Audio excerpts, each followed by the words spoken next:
Do you ever notice that New Year's resolutions never seem to quite stick? We start off really strong and have the best of intentions, but slowly but surely we start to slip until we're right back where we started. There's even been research done that the second Friday in January is called National Quitter's Day. So if this has happened to you, you're not alone. So if you're tired of quitting on your New Year's resolutions or even your New Year's diets, this video is for you. If you're new here, my name is Jenny Waters and I'm a habit nutrition coach for midlife women just like you.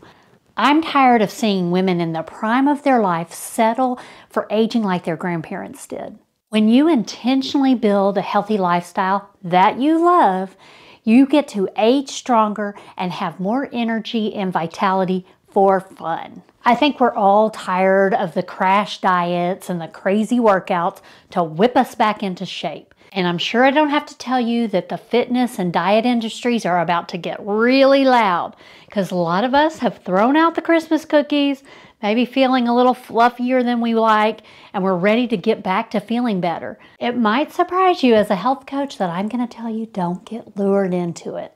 If you're like the rest of us, you probably could use a little kickstart to your healthy habits. I'd love to invite you to do my free habit kickstart challenge that's starting January 18th of 2024. So if you're watching this before then, be sure to check the caption below to sign up. Free accountability to get that kickstart going so that 2024 is easily a year where you follow through on those healthy habits. And if you're watching this after January of 2024, be sure to grab my habit cheat sheet that shows you the process of stacking habits and building consistency to follow through on your goals. What if I told you there was an easier and better way now that we're older and wiser women in midlife? Instead of making New Year's resolutions or lofty goals, let's focus on forming the right small habits. So why habits? Is that just another word for resolutions? No. Habits are so powerful when you know how they're formed in your brain.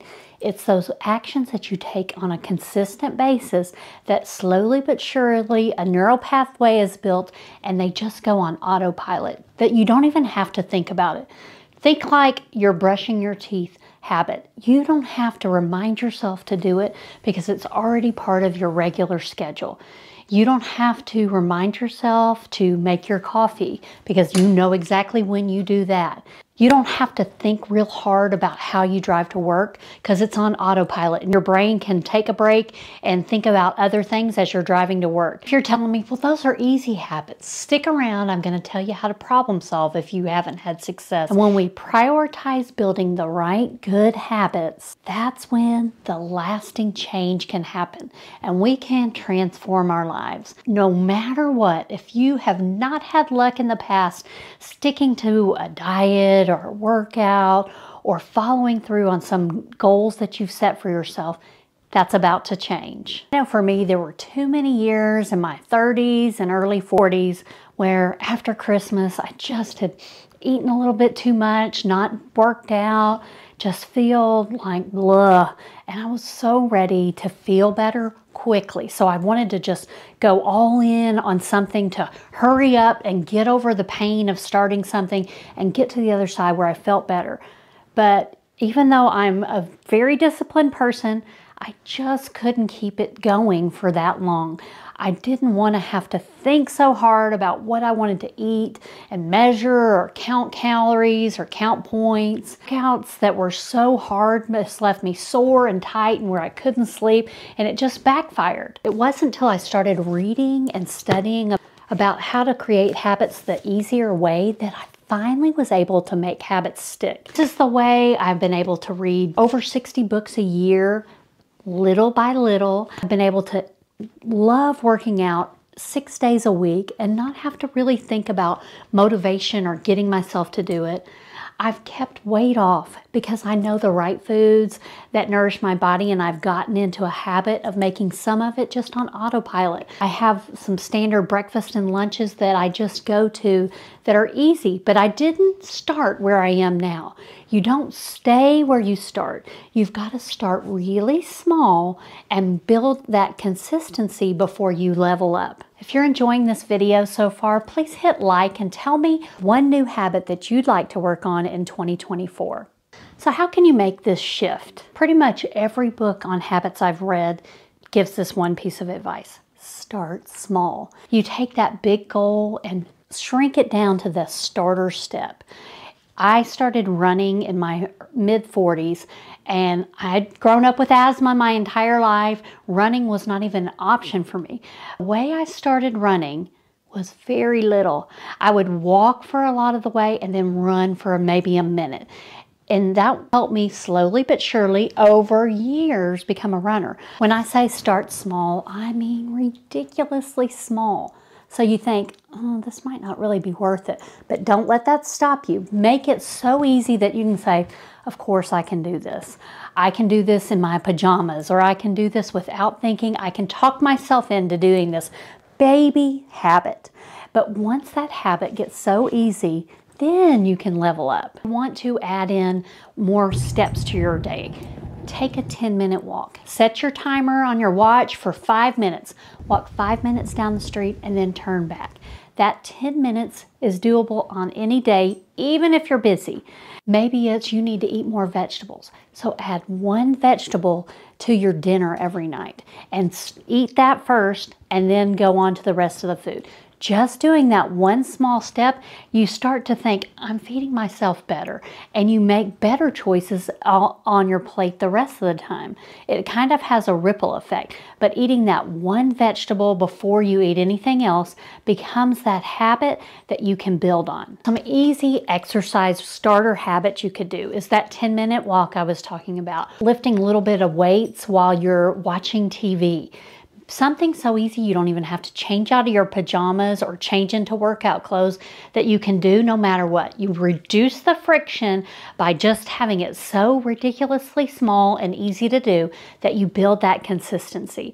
The very first step, you're working on consistency, not intensity. Just like at the gym, you're not going for those heavy weights, you're just trying to build that habit in. So after you've picked that starter habit, the next step is to build in some accountability. Remember, we're keeping this promise to ourselves, but sometimes it helps to keep that promise to other people as well. So you tell your spouse, tell your best friend, get an accountability partner, hire a coach, join a community that shares your same goal. This support system will help keep you on track.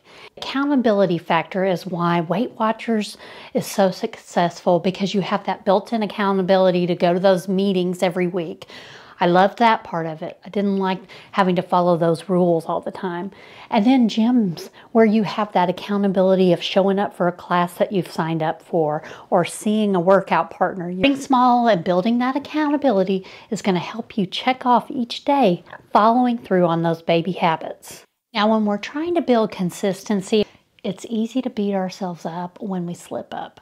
We're all going to miss a day of working out or following through on our eating plan or going to bed on time to get that better sleep. And the key is to give yourself grace. We're not going for perfection. You don't have to have that checked off every single day. Most days, but not every day. And it's all about how do you get back on track fast. You don't skip 2 healthy meals in a row. You don't skip 2 workouts in a row. The faster you can get back on track, you know that this is becoming a sustainable habit that you can follow through. And you know if you mess up one day, it's easy to get back on track. Instead of listening to that negative self-talk that we all have that says, oh, I just can't follow through. What's wrong with me? Nothing's wrong with you. You're normal. So let's focus then on how can I do this a little differently so it's easier. Maybe that first initial habit that you started out with is a little harder than you thought. Backtrack it a little. Make it ridiculously easier so that you can build that consistency before you work on getting it harder. So problem solve. Maybe it's not in the right time of day. Maybe it would be easier to follow through first thing in the morning, or maybe it'd be easier to follow through later in the day. Figure out where that sweet spot is. Don't make yourself wrong for not being able to stick to it. Think, how can I make this easier to follow through? And then find the right habit, the right timing, the right way that's going to work for you, because everyone's different. but I believe that you can do it. Now it's just time to reprogram that old story in your head that says you can't follow through and start believing I can figure this out and I can stick to something. When you not learn the easy way to implement habits, you don't have to wait for motivation to strike or have a bunch of willpower to carry you through. You finally learn how to keep those promises to yourself. I don't know why it's easier to keep promises to other people. We don't want to let them down, but it's so easy to break a promise to ourselves. I want that to change because you deserve to follow through and feel amazing in midlife. Of course, I talk a lot about the healthy habits part, but habits can be in all areas of your life. It can be decluttering. As a new empty nester, I'm really going to focus on that this year.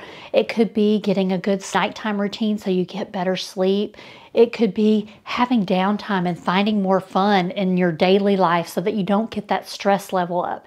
It could be working on your finances. Whatever it is, it's the same approach. Whatever goal you'd like to set this year, break it down into that very starter habit and get started. And when you focus on habits instead of resolutions, that's where the secret sauce is. You'll start to see real change in your life that lasts in ways you never thought possible. Now, it's not going to happen overnight, but that's okay. We've got time. It's those baby steps. And then slowly but surely, you're going to look back and think, I did this. Let's create an amazing year. Work on becoming the women we're meant to be. I know God's got big plans for you, and you are on the tip of the iceberg of what you can do.